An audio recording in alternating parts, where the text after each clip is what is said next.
الحمد لله وصلى الله على نبينا محمد وعلى وصحبه وسلم. السلام عليكم ورحمة الله وبركاته. إنا لله وإنا إليه راجعون. إنا لله وإنا إليه راجعون. إنا لله وإنا إليه راجعون. اللهم ارحم موتانا، اللهم اغفر لنا، اللهم اغفر لهم وارحمهم. walaalayaal hadda waxaan uu soo kacay waxa weeyaan waxaan maqlay geerida ninka leedahay cali khaliif galeeb. waxaan leenahay isagana allahuma اغfir lahu warxamhu, allahuma اغfir lahu warxamhu, allahuma اغfir lahu warxamhu. dadkiisiina waxaan leenahay lilaahi ma akhada walahu ma acطaa وكل بأجل فلتصبروا ولتحتصبوا. شيء والبا إلهي با نسيو له وأنا مركو سجن قاضنا ينا سجا وأنا قاطع وأمان كل جنة المارت نفسي الدور دم أمانة. إلهي هنون حرست كل جنة، إلهي هنون الدم بالعفو سجن إن شاء الله تعالى له الدم بالعفو. اللهم حرست هذا dadka oo maarta mas'uuliyiintiina waxaan leeyahay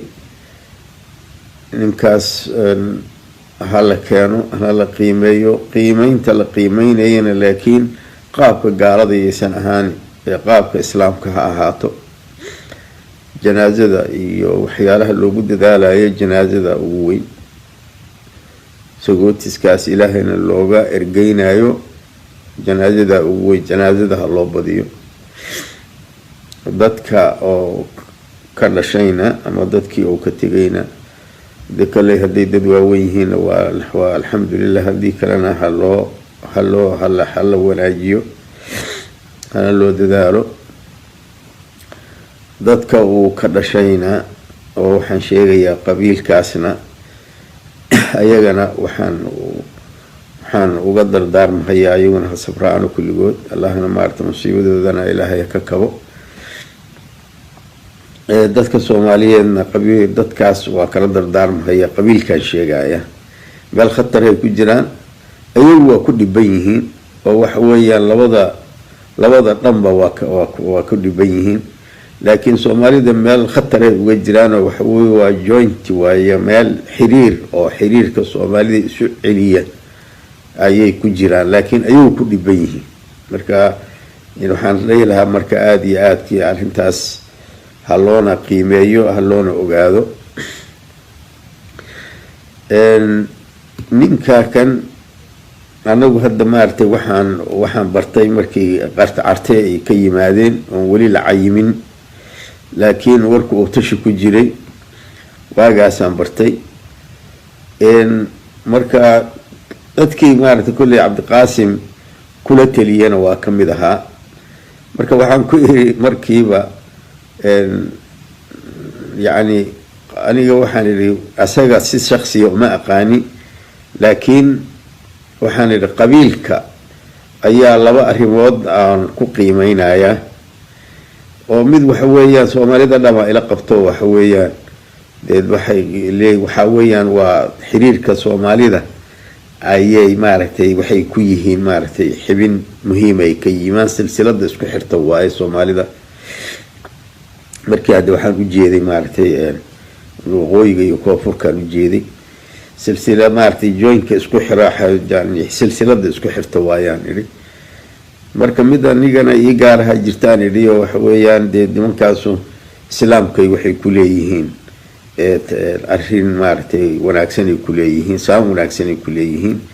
hiil ay ku leeyihiin. marka waxa weeyaan saas darteeda markii uu maartay Cabdiqaasim la soo boodo yiri saasaan ku goosanay oo isagana Allah wanaaji. marka sidaas waaye niga hadda wax weeyaan hoos ugama warqabo oo khusuusiyaadkiisa ugama warqabo laakiin waxaan dareemay raggii uu siyaasiyiinta hayo hadda oo geeridooda aan maqlahay nin hadda ishaydu ay ilmeysa asaga aan ka arkay ilaa hadda maartay sidii maartay qalbiga uu ka yahay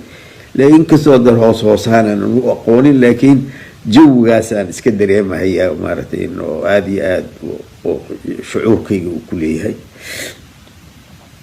وايد عبد القاسم علي وقرن واي ونيك كلي او مارتي الوزاره نمداس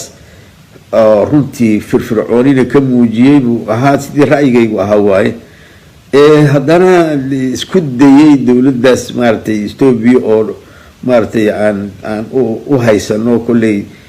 dadka iyaga maaragtay inta badan aan u haysano inay arrimaha Soomaalida dhib weyn ay ku hayso yacni isku dayay inuu meel ka saaro Soomaalida oo qadiyadda Soomaalida siyaasigeeda uu ka saaro ninkii isku dayay uu ahaa وانا ملاينا ماشي اللوغو يمي اني هالكاس هيدو او عبد القاسم كلفتيسا ان عريس لوغو ساران ملاينا يا او ايتوبيا اي كسارتي ملديدو واي اسا كلام شيكيسن لكن او مانا aanan weydiinin oo hada isbaba aanan arkin sida badanaaba oo markaas mana aanan wada joogin markii oo artay waa markaas waa taladaas waa ku jiray laakiin markii dambe markii la casilahay imaaraadkan joogay marka xogaa waa yaraha oo ka aadan uga xumaa oo maxan marka laakiin waxaan ku qadarinayay maadaama Ethiopia oo maaragtay xogaa culays oo saaray oo siyaasadda inuu ka saaro Soomaalidu isku dayay meel walba waxaan islahaa Cabdi Qaasimka ayaa cilad waxa iskaga jirtay maaragtay yacni si oo loo aqbalo runtii isaga laftiisa Ethiopiaanku ma ay jeclayn laftiisa oo sidii maartay sheegoodadka Ali Wajiza oo mar oo noo sheegay Ethiopiaanka gabar safiiru ahay Djibouti maray ka sheekaysay wuxuu tiri maartay nin anfacaya maaha waa Cabdi Qaasim ka ujeed nin anfacaya maaha waxa weeyaan waa islaamisti saddex qodob ay ku sheegto dhahay waa islaamisti waa maartay islaamka oo waxa weeyaan wuxuu yiri markii uu aan la sheekaysanayay 13 jeer oo maxkamadaha oo amaanay tir 13 jeer oo warkiisa ku soo celiyay tiri maartay uu soo maray asagoo waliba amaanahay mid kale waxay tiri waa nin maartay oo Soomaali weyn ay ku jirto oo marka adiga waxyaalo saasay ka sheegtay in maartay ninkii anfacay aysan ahayn ay ka sheegtay marka asaga laftiisa saas ahaa iyo kanooba maartay la soo booday inuu maartay dadkii oo nimankii maartay oo culays ku saaro inay siyaasadda Soomaalida laga maartay ay ka baxaan oo maartay banaanka uu ka dhigo ayay ahayd marka waxaan u maleynayaa culays in lagu saaray maartay caynkaasina ahayd baan u maleynayaa isaguna uu siiri maartay ama oo caqabad uu yahay waxyaalo kale way sheegayeen kuwaan maartay xogaa kuwaan cayrka ah waagi ku qabsadoon irmaxa oo deedayaga budhiga u ahaa siyaasadda markaas marka laakiin wax macna leh oo hadda ay sheegeen marka eedan uu haystay runtii waxa iiga darayd oo aan halmaamin runtii ninka la yiraahdo markii waxa asaga lagu bedelay Xasan Abshir markiiba Ethiopia uu aad waxyaalaha iga yaabiyay ahayd markiiba Ethiopia uu aad asaga markuu Ethiopia ka soo noqday wuxuu naga soo maray imaaraadka uu soo maray marka rag u tagaan kamid aha su'aashaana weydiiyay Ethiopia maxaad kala soo kulantaan dhahay markaasuu yiri warqad cad baan inta u dhiibni aan waxaan yiri waxa aad naga rabtaan ku qorto warqadan markaas wuxuu yiri mil zanaawi wuxuu dhahay yiri waxa aan Soomaali ka rabno warqadi ma qaado waligay ma iloob hadalkaas waxaan Soomaali ka rabno warqadi ma qaado oo nagu dhaw macna marka farqiga aad dareemaysaa labada nin oo isku bedelay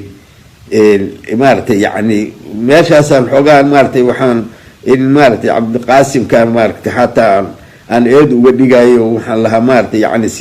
yacni qaabka uu wax u socdaan iyo ragga waan ku maleynay ragga inuu maartay yaqaano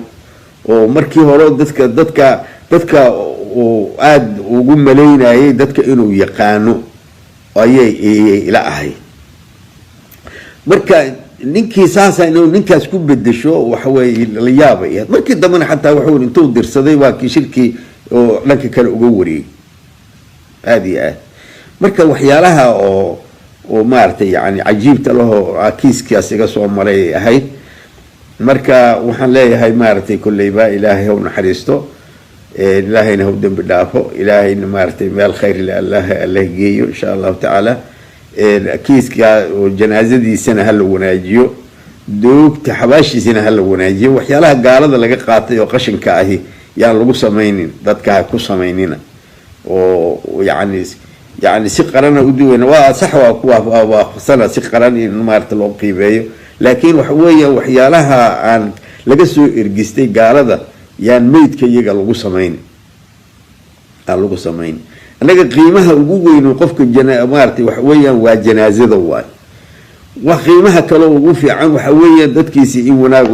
looga maarta looga daba maro oo looga haro oo maarta la wanaajiyo خاصة مارتي قبيل كاس وكسي دردار مايا قبيل كاس وكسي دردار مايا جزاهم الله خير سجد الله نحرس أنا قدرنا الله إنه نحرس ميت كي يقولنا الله إنه عفيه الخير لكل جنا الله نديه إن شاء الله الدنيا آخر بالله نوناجي الدنيا آخر بالله نوناجي مارتي الدنيا آخر بالله الله إنه نحرس كل جنا الله إنه نوناجي الله إنه